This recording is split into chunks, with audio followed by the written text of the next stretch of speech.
오늘은 사무엘하 8장의 말씀을 통해서 승리의 비결이라고 하는 제목으로 같이 이제 은혜 나누겠습니다. 통일왕국을 이룬 다윗은 먼저 나라 안의 질서와 기강을 튼튼히 확립한 다음에 이제 적극적으로 이방 나라의 정벌에 나섰습니다. 다윗은 숙적이었던 블레셋을 비롯해서 모압, 아람, 암몬, 아말렉, 에돔 등을 쳐서 굴복시키고 하맛에게는 조공을 받았습니다. 이런 국가들은 모두 이스라엘 주변의 강력한 국가들로서 이스라엘이 가나안에 들어오고부터 이스라엘을 괴롭힌 그런 국가들이었습니다. 그런데 다윗이 이들을 모두 다 굴복시킨 것입니다. 그 비결이 무엇일까? 그 비결은 성경이 이렇게 말씀을 하고 있습니다. 자, 6절 후반절 말씀입니다. 다윗이 어디로 가든지 여호와께서 이기게 하시니라. 또 14절 후반절을 보겠습니다. 다윗이 어디로 가든지 여호와께서 이기게 하셨더라. 물론 다윗은 이제 일평생을 전쟁터에서 뼈가 굵은 사람이죠. 전쟁에 관한 한 일가견이 있는 사람입니다. 군사적인 능력이나 용병술도 아주 뛰어난 사람이었습니다. 그러나 성경은 다윗의 이런 개인적인 군사적 능력 이런 것이 전쟁을 승리로 이끈 것이 아니라 여호와 하나님이 다윗과 함께 하셔서 전쟁을 승리로 이끌어 주셨다고 하는 것을 말씀하고 있습니다. 이것은 여호수아가 가나안을 정복할 때 이미 드러난 사실입니다. 이스라엘 백성들이 가나안 땅에 들어가서 제일 첫 번째 만난 성이 여리고성 아닙니까? 이 여리고성은 당시에 난공불락의 성으로서 사람들에게 불려졌던 그런 성입니다. 또 그곳에는 오랫동안 잘 훈련된 군사들이 있었고요. 또 천연적인 요새였고 또 이스라엘 백성들보다는 훨씬 더 훌륭한 무기들을 가지고 있었던 그러한 성이었습니다. 그래서 누가 봐도 이 객관적으로 이 이스라엘 백성들이 여리고성을 무너뜨린다고 하는 것은 불가능한 일이었다 이렇게 생각을 했는데 그 여리고성은 무너졌어요. 그 여리고성이 무너진 그 이유는 뭐냐? 이스라엘 백성들 때문이 아니라 하나님이 그 성을 무너뜨리셨다는 것입니다. 하나님은 분명히 여호수아서 6장 2절에서 이렇게 말씀하셨습니다. 여호와께서 여호수아에게 이르시되 보라 내가 여리고와 그 왕과 용사들을 내 손에 붙였으니 하나님께서 이 여리고성을 돌라고 말씀하시지 않으셨습니까? 하루에 한 바퀴씩 매일 돌아라. 6일 동안 한 바퀴씩 돌고 마지막 7일 때 되는 날은 7바퀴를 돌고 소리를 내질러라. 그러면 그 성이 무너져 내릴 것이다. 여러분 이런 그 병법이 이런 군사적인 이 싸움이 어디 있습니까? 이렇게 소리 지르고 성을 돈다고 그래서 이게 무너지겠는가? 아마 그렇게 생각한 사람도 있었을 거예요. 성을 돌 때에 그 여리고성 위에 있던 가나안 군사들이 족속들이 얼마나 비웃었겠습니까? 그런데 결과는 무너졌다는 것입니다. 이스라엘 군사들이 칼과 창 한 번 안 쓰고 승리하게 된 것입니다. 여러분 이것은 무엇을 의미합니까? 전쟁이라고 하는 것은 사람들의 어떤 군사적인 수요라든지 무기라든지 용병술이라든지 전력이라든지 이런 것에 의해서 좌우되는 것이 아니라 하나님에 의해서 승패가 갈라지게 된다고 하는 것입니다. 하나님이 함께 하시면 이기는 것이고 하나님이 함께 하지 않으면 진다는 것입니다. 성이 난공불락의 성이다. 무기가 부족하다, 전력이 부족하다, 이게 전쟁의 승패를 가르는 것이 아니라는 거예요. 하나님이 함께 하시면 이긴다는 것입니다. 거기에 대한 또 다른 증거가 있죠. 이스라엘 백성들이 그 난공불락의 성, 여리고성을 이제 무너뜨리고, 그 다음에 두 번째 만난 성이 아이성이에요. 이 아이성은 여리고성에 비하면 보잘것없는 성입니다. 그냥 여리고성을 무너뜨리니까 그냥 밀고 들어가서 그냥 밟으면 되는 그런 보잘것없는 작은 성인데 이 여리고성에 승리한 이스라엘 백성들이 아이성에서는 패하게 됩니다. 그것은 아간이라고 하는 사람이 하나님의 말씀을 어기고 악한 일을 저질렀기 때문이죠. 하나님이 함께 하시지 않았기 때문에 이 아이성에서는 패하고 만 것입니다. 여러분 전쟁은 하나님께 속한 것입니다. 비록 수요가 적고 무기가 변변치 못하고 잘 훈련되어 있지 못하다 할지라도 하나님이 함께 하시면 그 전쟁은 승리하게 되는 줄로 믿습니다. 그런데 아무리 잘 준비되어 있다고 하더라도 하나님이 함께 하시지 않으면 그 전쟁은 지고 맙니다. 다윗은 이것을 너무나 잘 알고 있었어요. 일평생을 그는 전쟁터에서 살아온 사람이지만 자기의 능력을 의지하고 그 전쟁에서 이기는 것이 아니라 하나님을 의지할 때 하나님이 이기게 하실 것이라는 것을 그는 생생하게 수도 없이 깨달은 사람입니다. 그래서 여기 4절을 보면요. 그가 이제 전쟁에서 승리했을 때, 그 전투에서 승리했을 때 말의 힘줄을 끊어버립니다. 말의 발 힘줄을 끊는데 이거 하나님이 그렇게 말씀하셨기 때문이에요.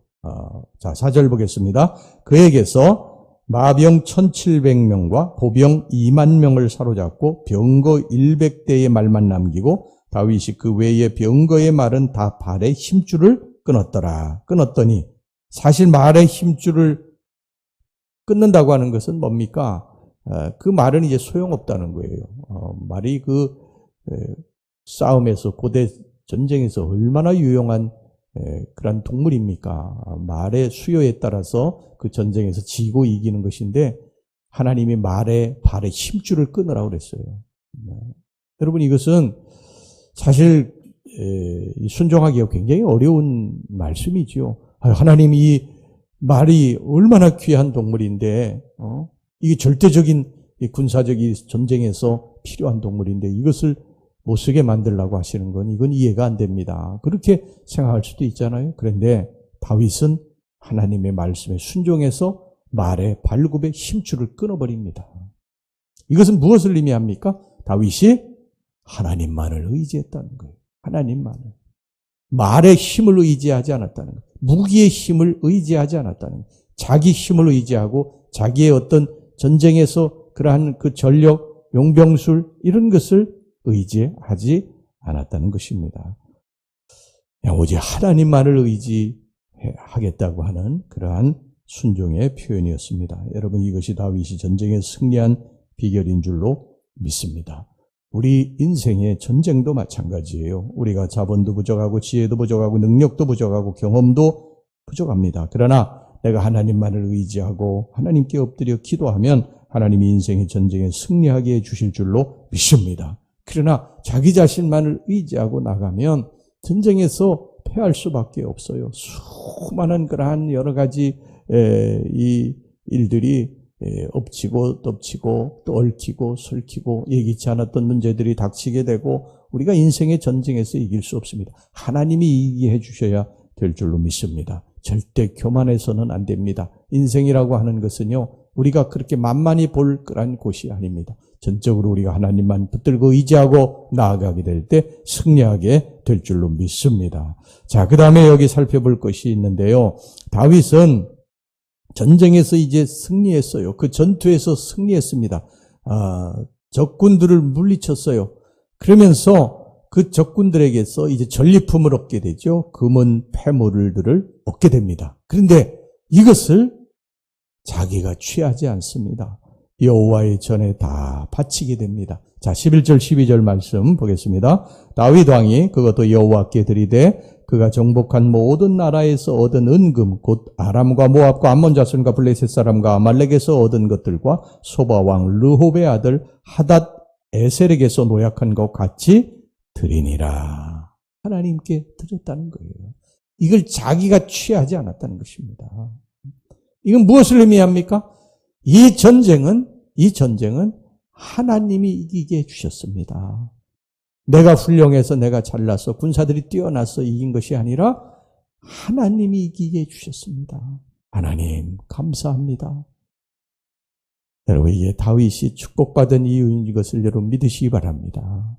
다윗의 일평생은요 이런 삶이 계속 되풀이 됩니다.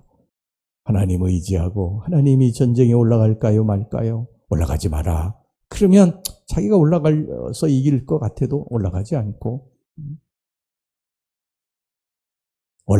올라가라. 그러면 자기가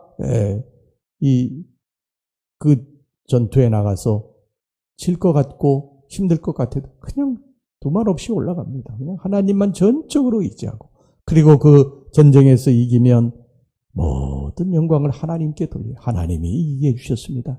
하나님이 도와주셨습니다.